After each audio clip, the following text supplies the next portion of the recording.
Welcome to another episode of Philosophy of Chillin. I'm your host, Don't Let It Connect. And as you can see, I am back from not brief, but definitely a hiatus. It's been a couple weeks since I released, and honestly, it was intentionally. One of the things that has been circulating in my mind is the fact that I can continue with this platform. There is ample opportunity for me to. But with that being said, there's some things I've been contemplating, and I want to kind of break down that process in itself so that I and hopefully you can get something out of it that connects us to the next level that we're trying to grow to. With that being said, I have somebody joining me today, as you can see, and it's Miss Catherine Clark. So can you please introduce yourself to the people that may not know you? Again, I am Miss Catherine Clark. Well, not Miss, but I mean, I am a Southern woman. So if I say it to you, I mean, you can say it to me, but I go by Catherine Clark in the streets. Short and sweet. I like it. With that being said, today's topic is through processing. And honestly, I'm trying to attack the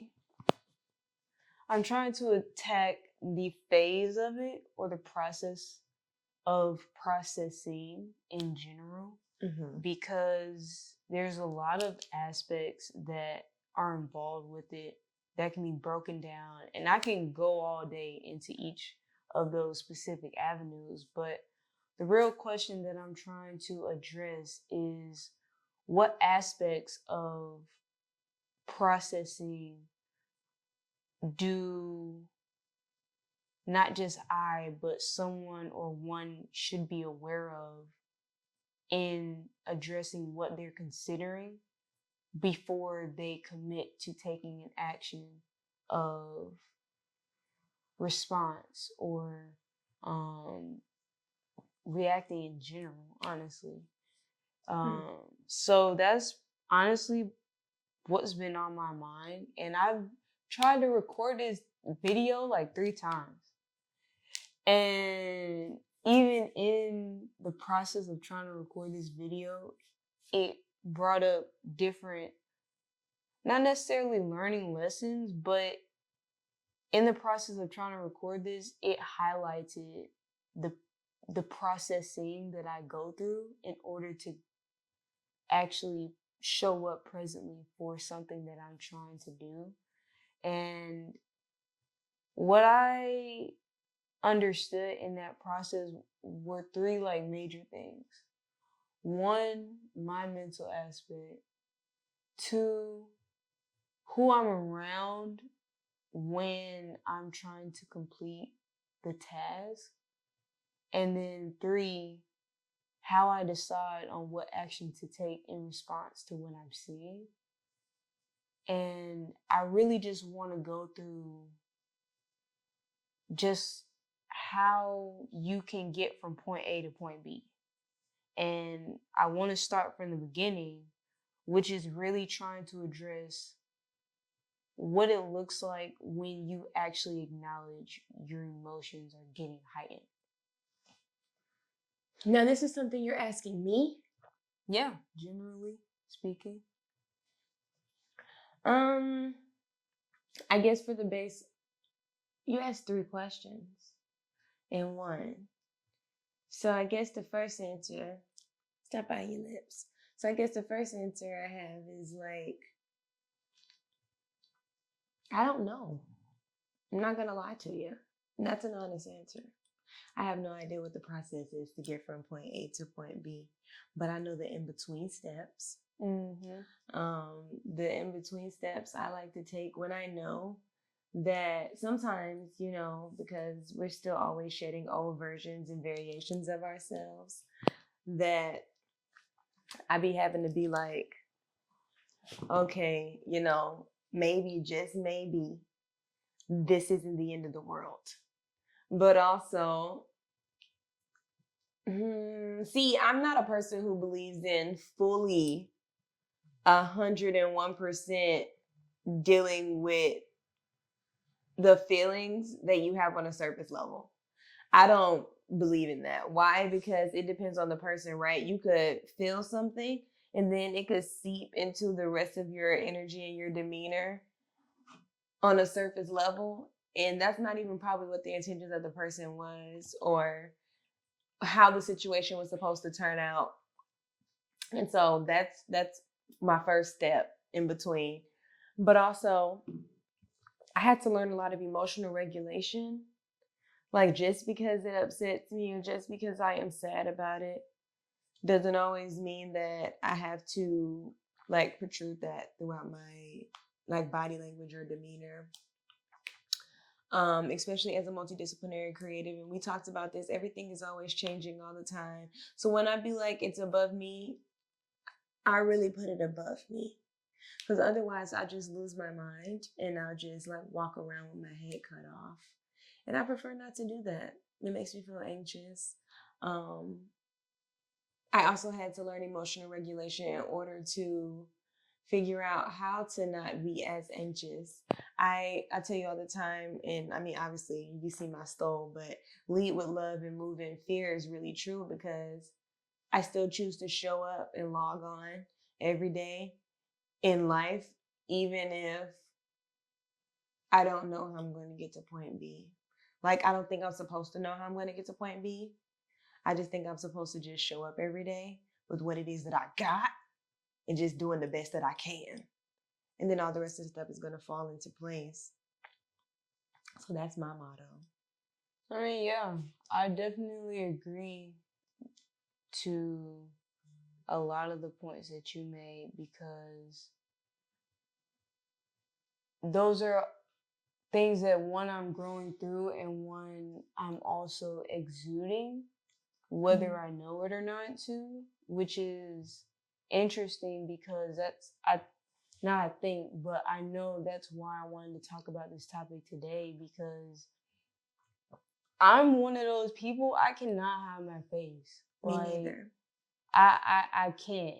It you can chalk it up to cancer. I don't care. She just got an RBF. But to be honest with you, like it's like a warding sign, like like a warding mask, like you like Japanese will wear like stuff like that to kind of like intimidate their opponents. But Or a poker face. right, but the thing is, that's not my intention. And a lot of the times, that demeanor shows you who actually wants to know you and who is judging you based off of not knowing you, honestly. Yeah, I dealt with that a lot. And that's why I had to learn some form of emotional regulation as well, because people will really look at the whole don't judge a book by its cover thing. I get it. Like, I used to be like, but now I just kind of be like, okay, like you could look like that, and then you open your mouth and you sound completely different from how you look, or you act completely different from how it is that you are. And I don't think anybody necessarily does it on purpose, but some people do mask on purpose. Yeah. And that's one of the things that I'm trying to dissect because that is an in between stage. Because really, that in between stage feels like 0.01 seconds when someone feels something versus when they decide to do something about it. And if you don't have those tools to kind of help you get from zero, well, not necessarily get, but to prevent yourself from going to 0 to 100 so quickly, when maybe it's not something that you have to do for that particular situation. One of the things that I had to dissect was the fact of your emotions aren't invalid. They're valid, but they're supposed to be used as an indicator, not necessarily the decision maker for what you decide to do. Absolutely. And that's one of the things I wanted to dissect too and ask you, what are some techniques that you've seen either externally that people have utilized or internally for yourself that have helped people address what it is that they are feeling, even though they may not know what that emotion is directly? Well, outside of being a multidisciplinary creative, get your hands out your mouth. My degree is in psychology. I do love studying the behavior of people, and just the mind and why people do the things that they do. But I was doing this before I went to undergrad. And I think that some techniques it is that I've seen people do have not always been the best like form of efficiency. And I actually learned a lot more of my techniques that I try to do with people that I'm helping because I don't do therapy. I'm not licensed like all the rest of the other people, okay? See me, I just have my spiritual sessions. And what I like to do is go through nostalgia moments, if that makes sense. But nostalgia to me isn't always something that's just like, oh, so giddy. And maybe, I have to look this up, but like, can nostalgia be in a like lore form of connotation?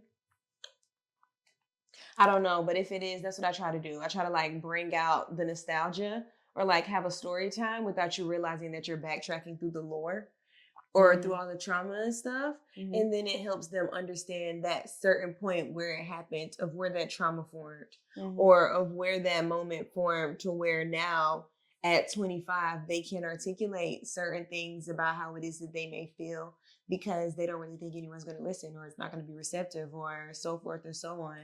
And I think that is a really good storytelling is a really good way of learning how much emotional capacity or emotional regulation it is that you have. And that spurs out into so many different degrees or facets of your life, even if you're not a creative. No, that's valid. And I can definitely see how that can be real because let's just be honest, some people don't have the conversations to actually associate what they digest internally to people externally because of that dynamic where society wise, you wake up and you have a routine. You can establish your routine and the elements that you prioritize, but eventually, if you especially plan to be consistent, that routine actualizes itself. And unless you're being intentional with trying to deviate when you need to on exposing yourself to other groups or communities or what have you, normally that routine, especially in how you deal with something emotionally, internally, will repeat itself to a stagnancy where you may not even realize it. But because it's been so normalized by the people around you and your environment, even when you make it intentional to just keep your environment central to you, it still reflects your ideology and your mentality and where you're truly either stifling yourself or striving to be. My apologies, y'all. I'm tired. I'm weak. TIED. I'm listening. But the reason I bring all that up is because one of the second things that I wanted to dissect in that in between of processing is the fact that one definitely has to consider the people around them or their environment when they're in the middle of either addressing what caused their trauma to be triggered in general or who they're either listening to. It can be yourself too, but still, like, if you don't address you, then that is gonna snowball into another problem too. But who one is actually listening to when they're getting ideas in that heightened emotional state on actions that they could do to respond to what they're feeling too, it kind of snowballs. And I know for me, I've had to not necessarily I've had to, but I've been receiving a lot of confirmations about people's personalities around me that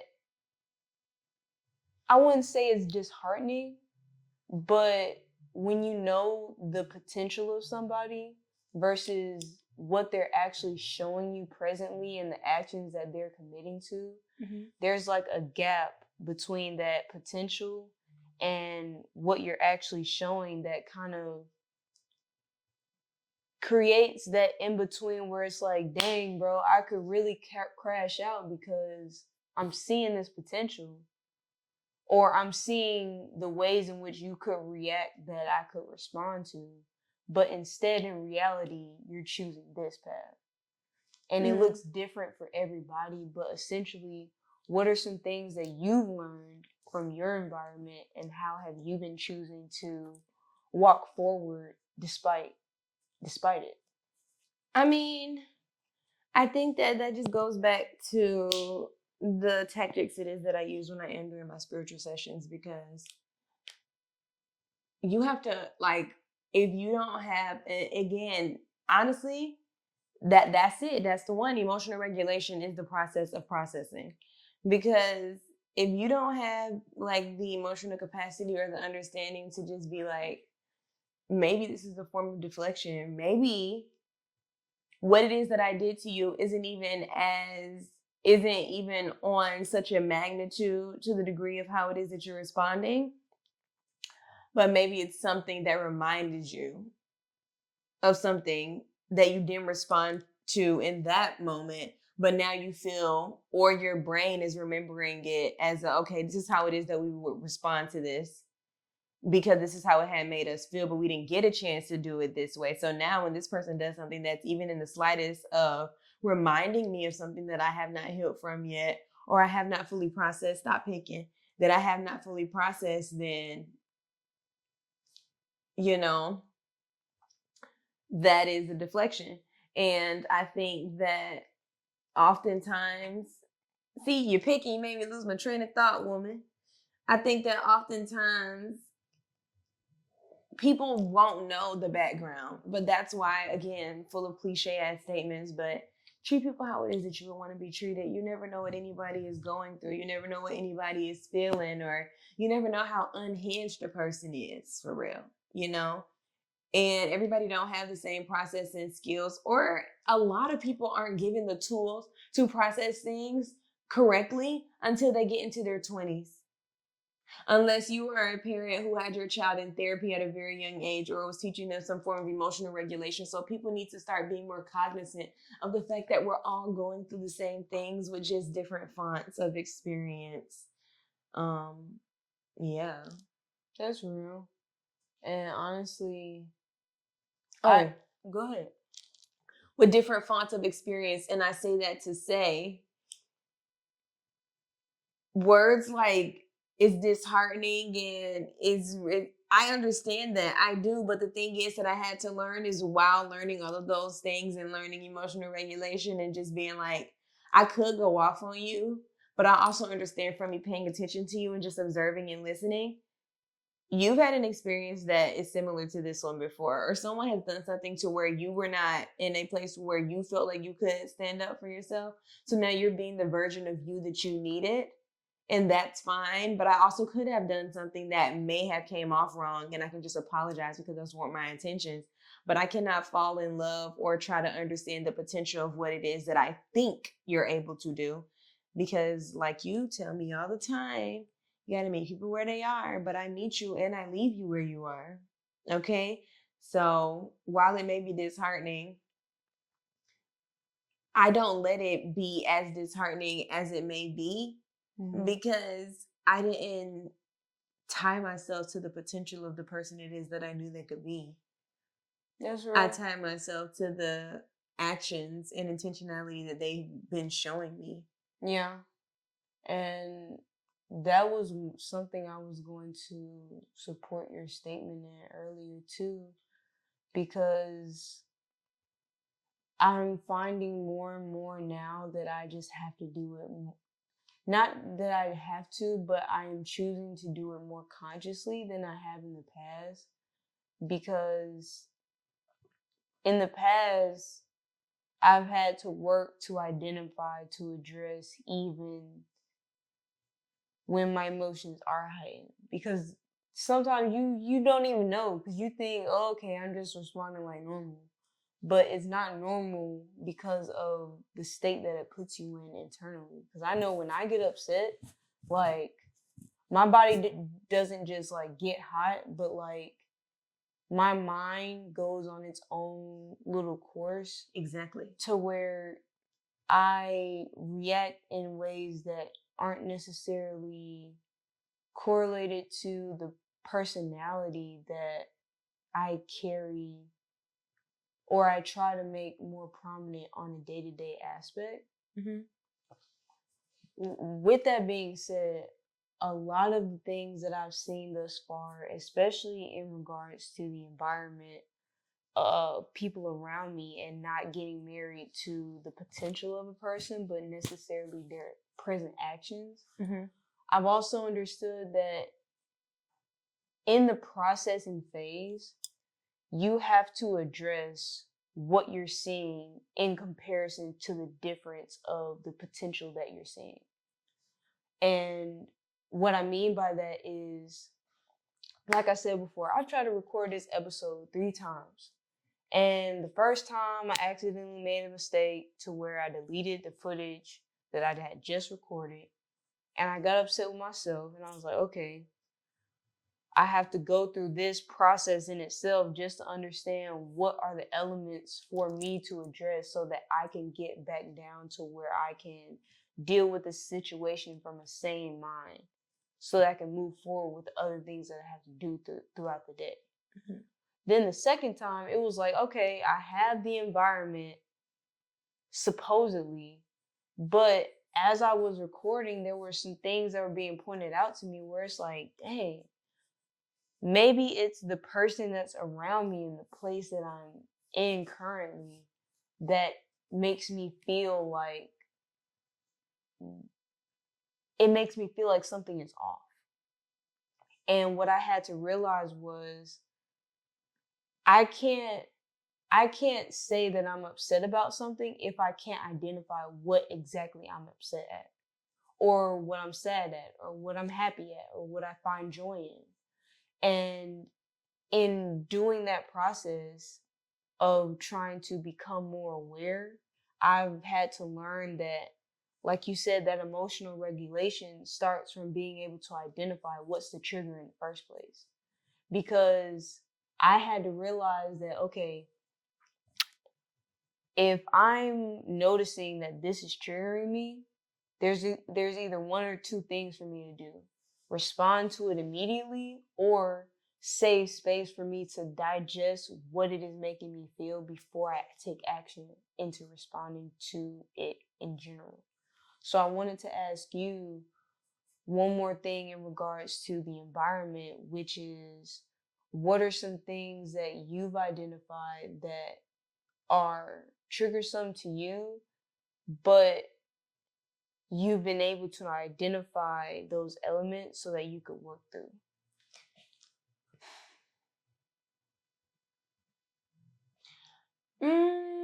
Honestly, so I agree with aspects of things it is that you said, but I also want to say that sometimes I get sad and I might not know why I'm sad. And that happens. And so in those moments, or even just another processing tool it is that I like to use, is when I know something makes me sad, like I'll know I'm getting ready to get irritated, because I don't get mad, but irritated, annoyed, yeah. But if something hurt my feelings for real, I'll know immediately because my body will get hot. Like I'm either, it's not black or white. It's like I'm often in the gray area, like I say, but when I'm upset, my body will get hot, but then my mind is still working of like, okay, well, maybe they didn't mean it like this. See, I don't go in a whole mind thing anymore because I used to be a really bad overthinker. And so I try my best not to overthink situations because I will overthink my overthinking. And a good process that I would use in relation to the things it is that you said, and also just what I had to learn from experiences of how it is that I was dealing with stuff. I need to do something that immediately releases some form of serotonin. Yeah. What is serotonin to the people that don't know? So like serotonin, or like not serotonin, dopamine. There we go. I need to do something that immediately releases dopamine. And it's just that little, I'm not very sure how to scientifically explain it, but the way I would Catherine explain it is like if you're sad and you go to a cafe and it's a bunch of puppies, or you're not a puppy person, you see the cutest baby when you're in the grocery store, or you're driving home from a really long, horrible day and a rainbow is in the sky. Like those are small shots of dopamine. Like doing something that gives you a peak of joy, or like a feeling of ecstasy, but in the most healthy and best ways. Um, that's dopamine. And I think that not only is it really good to like regulate your nervous system, but also go outside. When they say go touch some grass, for real, if you feel in some form of way, like you really have no form of emotional regulation, you're not understanding. Your process should be to go get grounded. And I don't care if y'all want to call it hoopla, mooba, jumbo, whatever.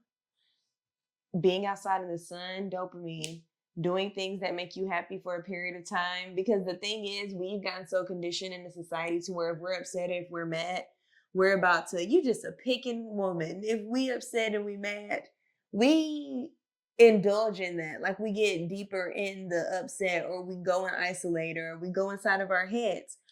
Never go get a shot of dopamine. Never put on the headphones, listen to music, dance around the house, go outside and stare at the sun, go in a coloring book. None of that happens. Often we just like separate ourselves, and then maybe you'll just like processing and stuff. Some people do it though. Some people do go and do, forms of things that help with their emotional regulation, but people don't understand that the main part of processing is your nervous system. That's real. And so those are my steps. Did that answer the question? Well, I did ask what you identified as something that you needed to work through, and what were the steps that you applied to do so. Getting irritated. I was very easily irritated. Yeah. I am not. Did you just say, oh, I thought you said, yeah, I'm about to say, put them up. What? I thought you were saying like, yeah, you do be irritated. I said, what? Put them up. Because I don't be as irritated as I used to be, if I'm being honest. Like middle school version me, high school version me, even like freshman, sophomore year of college me. Like that. But I also understood it was because I would get irritated fast, because growing up, that's how it is that my conversations were handled. Like if I was trying to tell a story, if I was trying to talk through something, and if I wasn't getting to the point right away, it would be like, rushed. And then I would just not want to talk anymore at all after that. And then I would just be like, okay, you know what? I'm cool. So now sometimes when people aren't understanding what it is that I am saying, or I have to repeat myself multiple times, or I'm just like what's going on? So now I feel like I'd be like, come on. And then I'll get irritated. And so I had to be like, I said what it is I had to say. You taking your time, that's great. You have free will. Let me go do something that gives me some form of dopamine, and then go on about my business. So that's something it is that I definitely had to work on, because you can't go through life being easily irritable all the time. Like, girl, you always irritated. Like, go regulate your nervous system, So while I do still get irritated, I'm not as easily irritated. That's real. So I guess going into the last thing, which really has to deal with just the action that you decide to take because of how you were feeling, regardless of the emotion. And please feel free to ask me any questions if you would like to, because I know I always try to make sure that the mic is being passed off to you. Mm-hmm. But I know for this last part of the conversation, like it can really go twofold. So consider this to be the last couple minutes of the episode. But with that being said, the last part of the aspect is really doing something about it. Mm-hmm. And to me, I still feel like I'm in a place of processing the actions that I take because I get introduced to so many different personalities that have so many different traumas. And I know my intentionality, but I also know the recipe that people have been using for generations before me, which is essentially identify the people that either reflect where you are currently or are a part of something that you want to be or that you want to get to, and essentially make that circle your place of residency. Like live in that environment, surround yourself by it so that you can get welcomed and not necessarily accepted but ingested by it, because really you're integrating yourself into the day-to-day or responsibilities that they have. But with that being said, there's also like a fine line of manipulation, because if you only surround yourself with people that you currently identify with based off where you are currently, that creates its own stagnancy, because even with the best intentions, you're not surrounding yourself with diversity. So eventually what you know to be true becomes siloed to what is evolving around you. And for myself, I realized that actions take two different streets for me. And sometimes I've heard people associate it to like passive aggressiveness for the first lane. Because I don't typically say everything that I see the moment that I see it. But after going through my own levels of processing, I've come to realize it's not me being passive aggressive, because what I will say and what I will do is very direct in addressing the issue.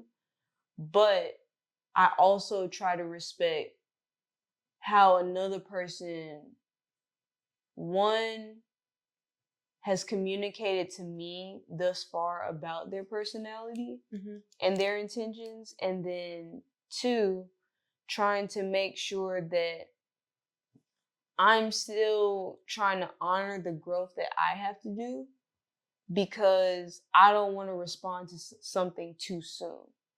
So my question to you was, when it comes to actually making decisions on what you physically put your energy into after you've gone through your process of emotional regulation, or even not, even on the times that you slip up and you like, damn, I responded in the same ways before, but at the end of the day, like, shit, I gotta learn from it and try again. Like, what are some things that actually solidify the actions that you commit to?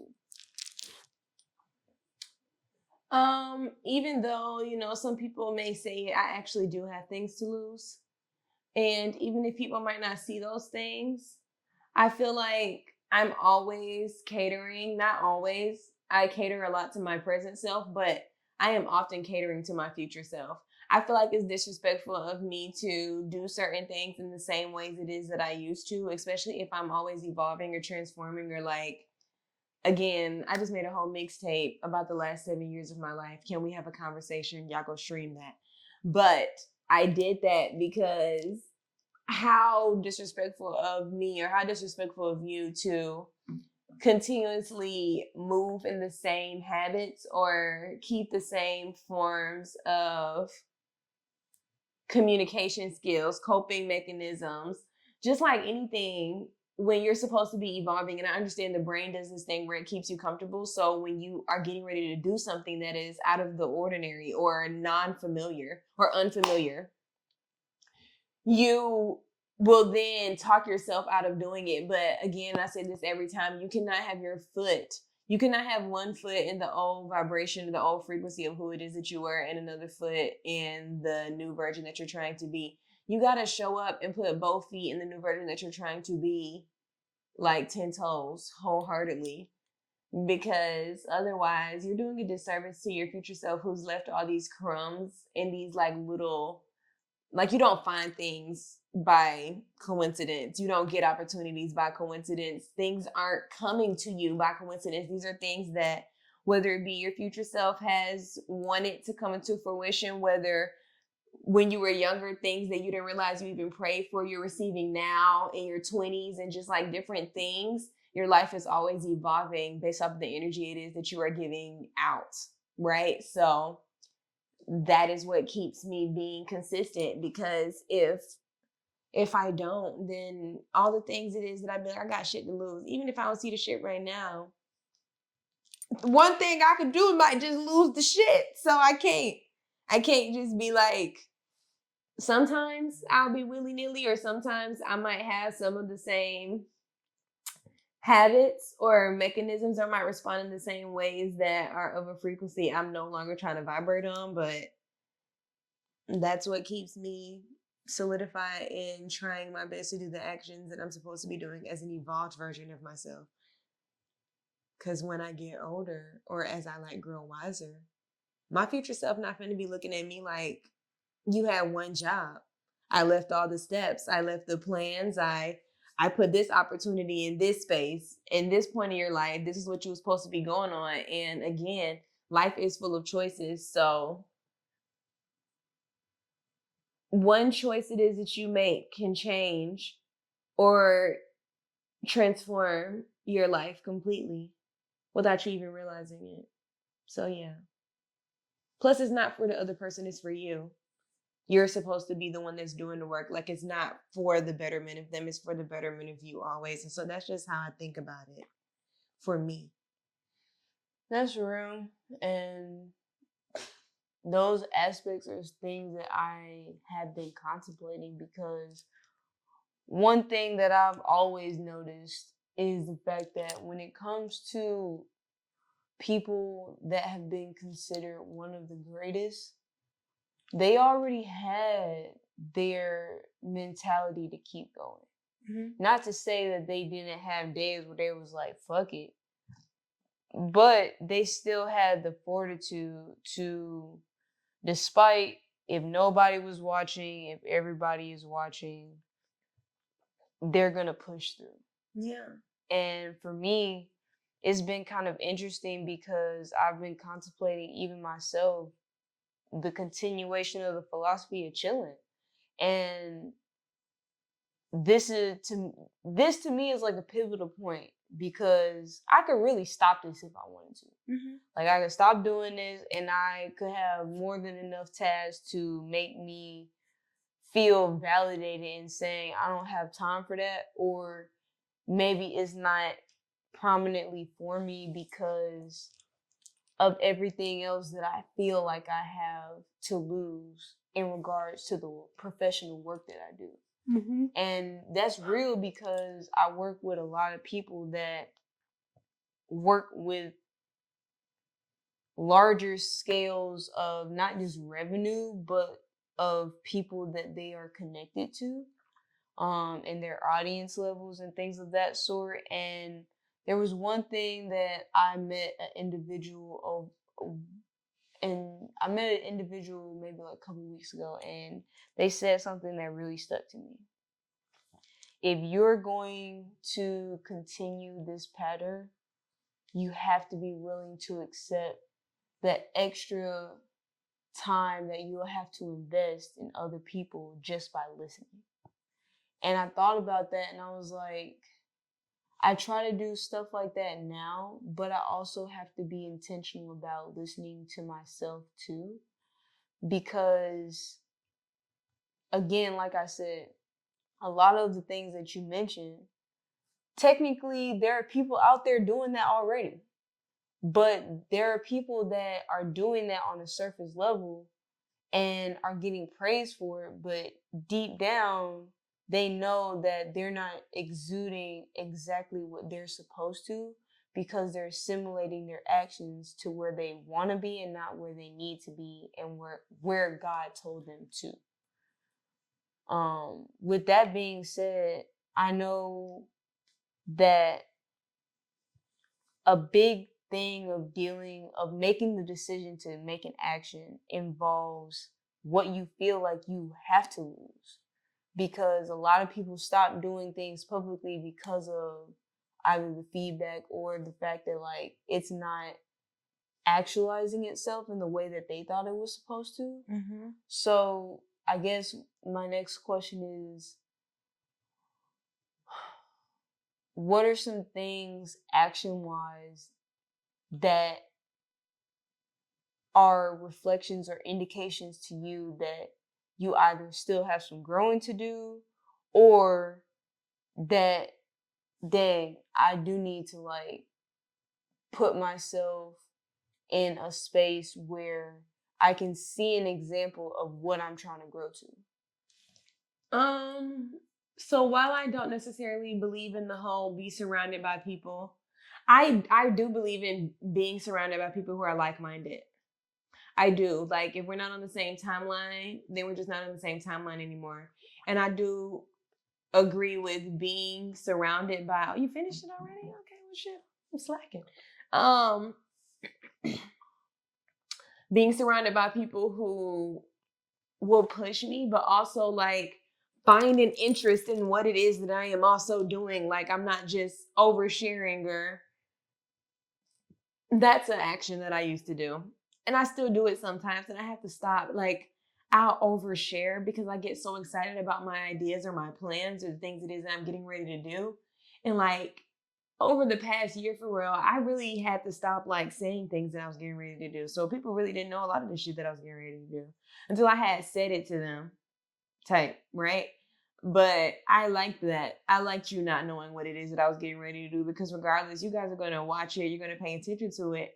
So what is the point of me telling you now versus then? And the whole saying of like, you can share your ideas because you're so excited about them, but someone will energetically literally not be wanting you to thrive in that or be great in that. And that is what that's what I'm still learning. You know, even people you may know, they may have the best intentions of you at heart, right? But their actions do not show that you are like-minded, right? So with that being said, I think that my process in taking the time to continuously not overshare is to just like I take everything as a sign, but like to more intentionally take everything as a sign. Like if I start choking or I start coughing in the middle of me telling you something it is that I'm getting ready to do, I just know that Yahweh do not want me speaking. And I'm gonna just shut my mouth. Okay. If you know I lose my train of thought, and this has happened to me so often, and I just think it's because I'm neurospicy. No, I'm losing my train of thought because the universe does not want you to know what it is that I am doing. And I need to be more intentional about doing that. Yeah. But there was a saying that I saw, or it was a quote or something that I saw on Twitter, and it was like, if somebody followed you around for a week, would they believe that you're as serious about your dreams as you say you are? Or would they believe that you're as serious about what it is that you do as you say you are? And I was like, damn, that's so crazy. Because if someone followed me around for a week, they will believe that I'm serious about what it is that I do. But they will also think that there were so many other energies, because I'm so empathetic. Like, even if the energies is not around me, your energy is still affecting me in a relation of when I'm getting ready to do something a little bit, because I be wanting certain people to like show that they care. But ultimately, it's not even for other people. Like, it's for raising the frequency of the universe. It's for younger me. It's for present me. It's for future me. It's for me to create music and lyricism and sounds it is that I wanted to hear, or that connect with me, that weren't already out there in the industry, or I hadn't found it, right? So I hope that answered the question. That's a thing that I really have had to progress through in my life and in my career. I've always given people the benefit of the doubt. And motherfuckers' benefits packages was up, but I still was just giving benefits after benefits. And then getting really sad when they didn't understand me, or the way it is that they perceived me was absolutely opposite of what it is that I was actually giving out. And then feeling like we're in the same energy space to where now I'm sharing my ideas, but you could care less. You're just here, you know? And that's not even a tough pill to swallow necessarily, but just the process of me understanding it is just like, why do you care? You know? And that's so like surface level, right? Because that's so stupid. What the fuck do you mean? Why do I care? But really though, why do you care? Like, they're not sitting here putting in the same effort as you. They're not sitting here creating the stuff as you. They're not sitting here going through the same traumas as you. And if they are, they aren't being as vocal and using their experiences as a testimony like you are. So it's just like, if they're not doing the same things it is that you're doing, if they're not as like-minded it is that you are, if they don't even have the same emotional capacity to understand why it is that you may want to do something, or why you may want to keep something to yourself, or emotional regulate in this way, or evolve, then the process is learning how to mourn without letting it take away your joy in the midst of the mourning. Because you're always going to be mourning. That's how you evolve. So do you have any questions for me? I do. What? Like, if I didn't ask, what you gonna do? Ask them. For sure. Mm-hmm. What is it that you're currently mourning? And what has been your process in getting through it without losing your joy? What it is that I'm currently mourning?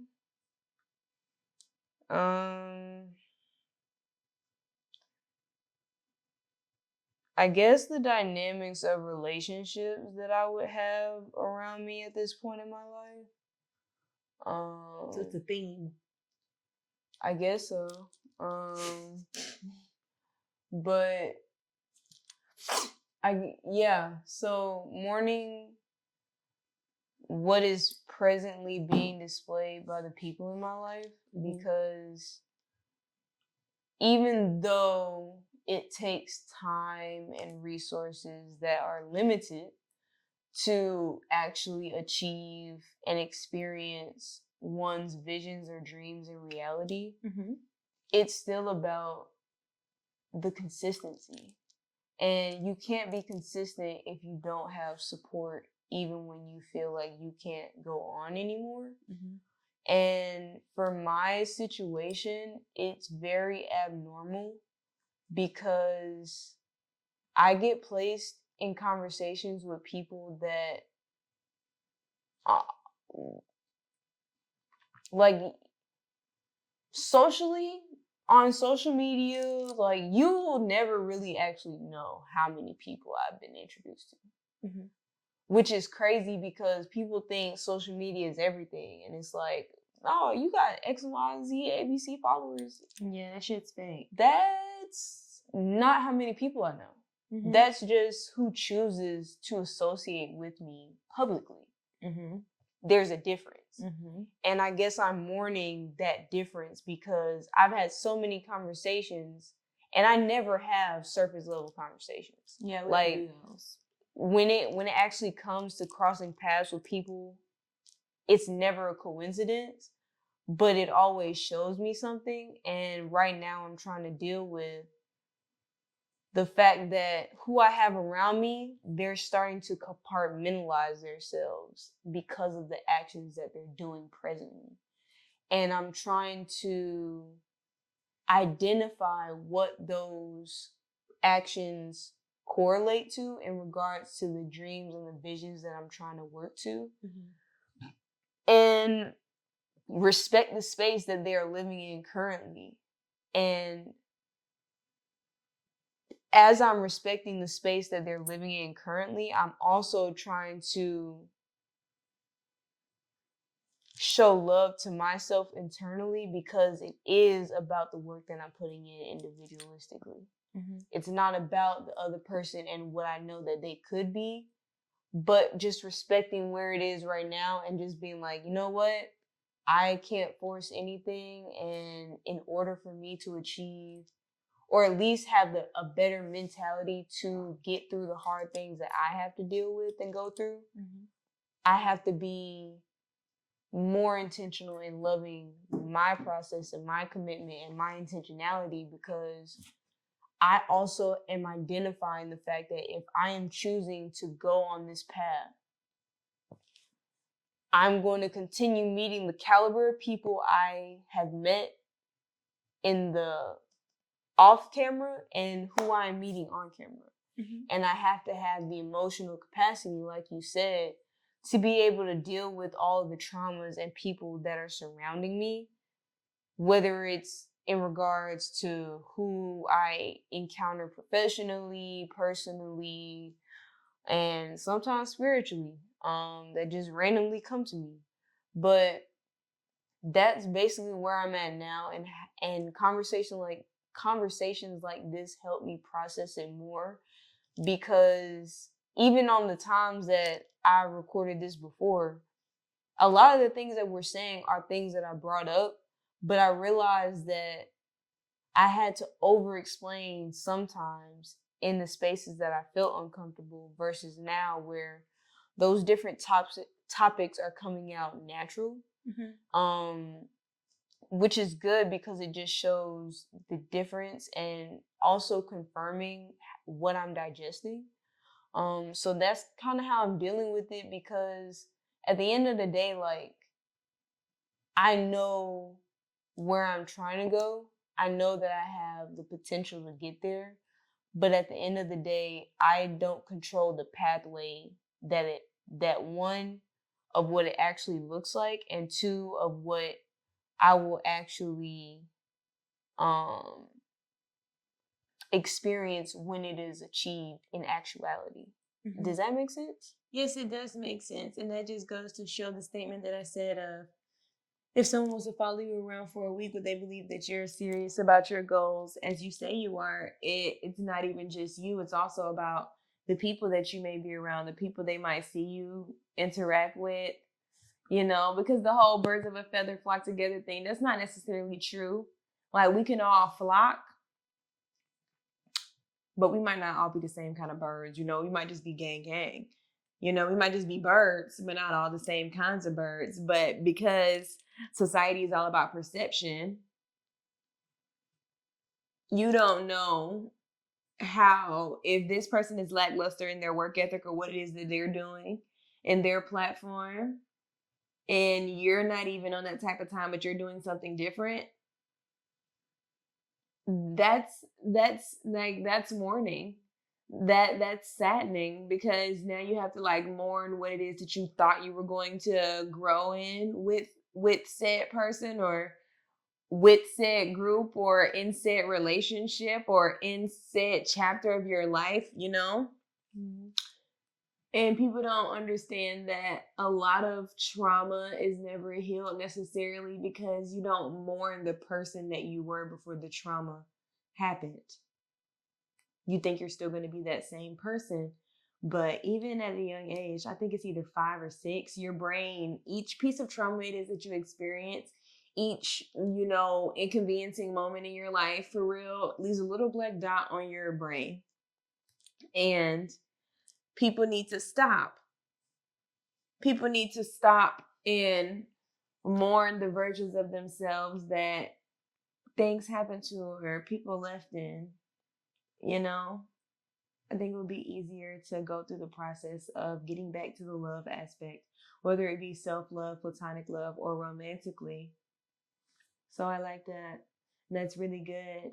And I wish you all the best in your new chapter of evolving, and just like taking your time in mourning, because it's not just something it is that you were birthing, but also a relationship. So yeah. And then my last question to you. um The philosophy of chilling is interesting. Is an interesting title because people perceive you to be so chill. She a Taurus rising, y'all. People perceive her to be so chill, but like in the midst of your processing, you've had to learn how to do emotional regulation and all this other stuff, and you still not even chill. But that's the point of the philosophy of chilling, to learn how to chill, how to relax. So what is one chill tip of the day or chill tip of the episode that you can give these people in a relation of the process or processing through the process?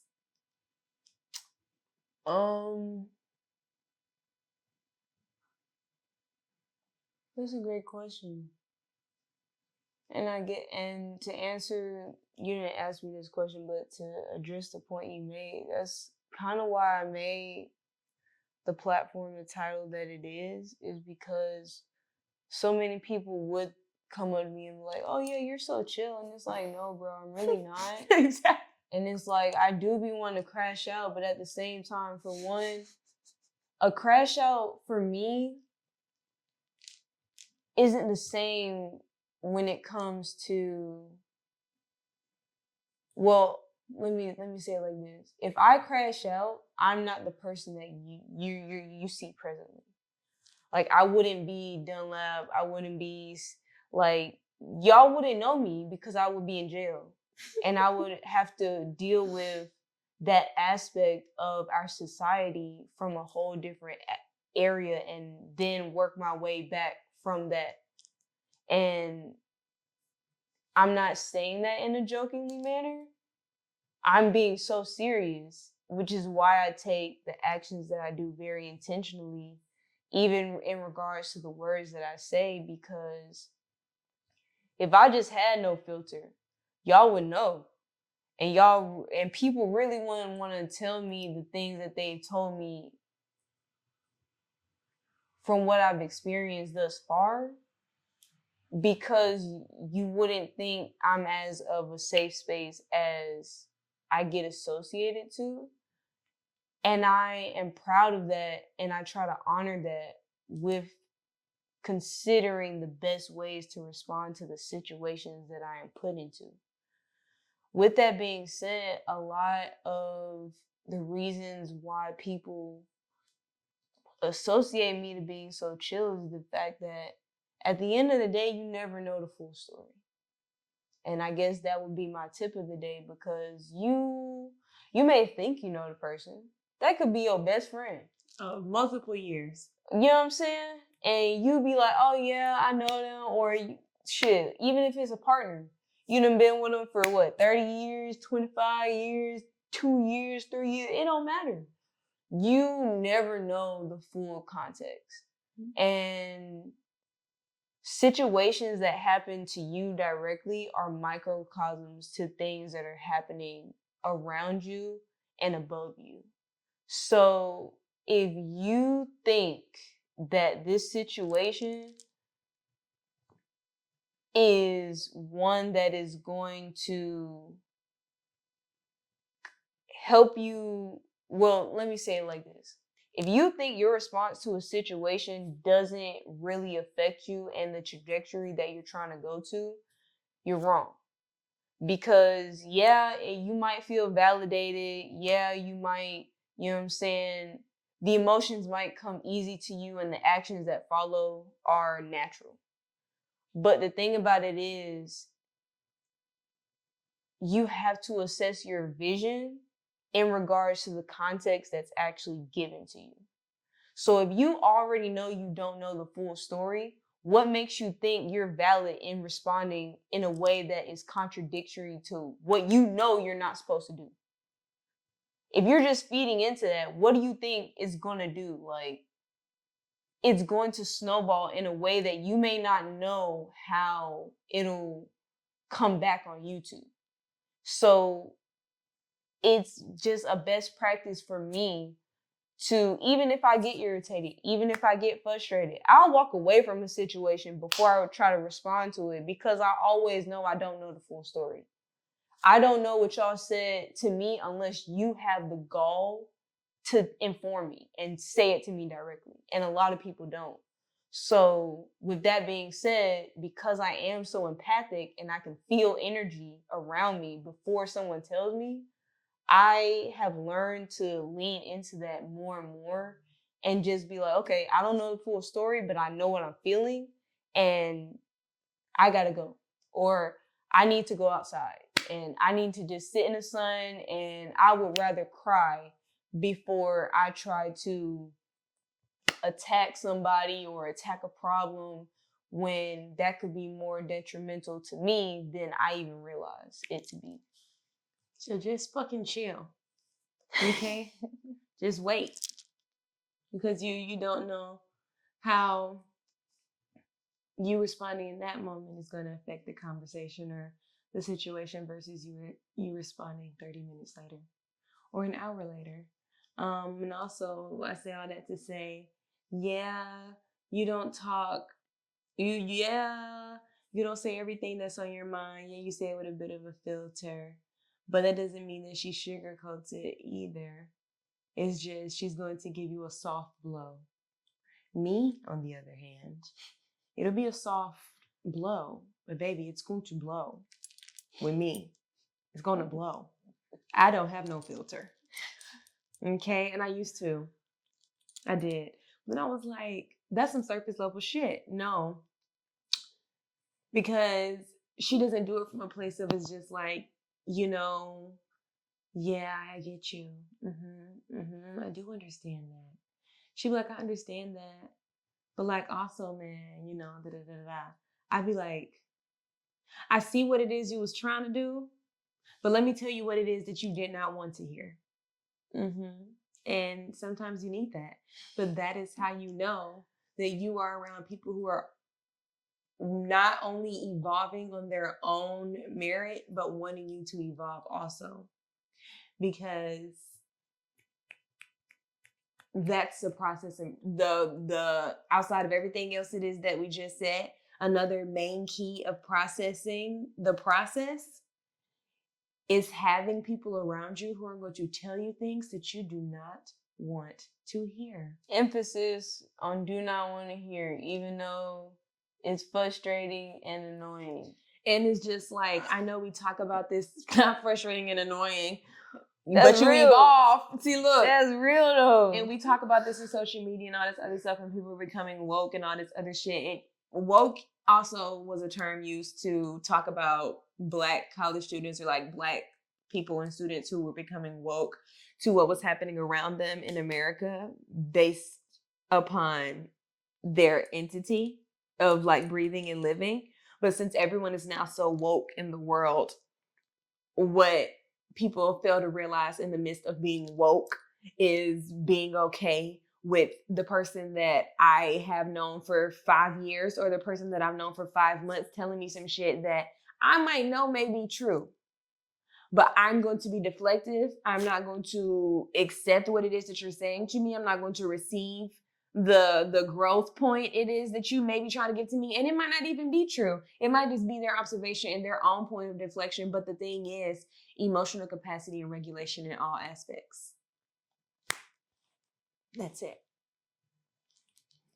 Well, I know we said a lot, Yeah. but I mean, as y'all know, we really could keep going on for sure. Yeah. But we gotta go, and so do you. So with that being said, I know y'all see the merch too. I know y'all see the merch too. So with that being said, please let them know and remind them who you are, where to go to connect with you, and everything. Well, again, I'm Catherine Clark. You can find me on Instagram at sheiscatherine.clark. CATHERINE. Clark with no E. On TikTok, I'm Cat Fucking Tastic. That is CATFKN Tastic. TASTIC. And on YouTube, she is Catherine Clark. One word. I just dropped a mixtape on October 2nd called Can We Have a Conversation? But it's a conversation with me versus all the versions of myself that I've let die, or I still hold on to, or I haven't healed from, or I keep safe. So let's have a conversation and stream that mug.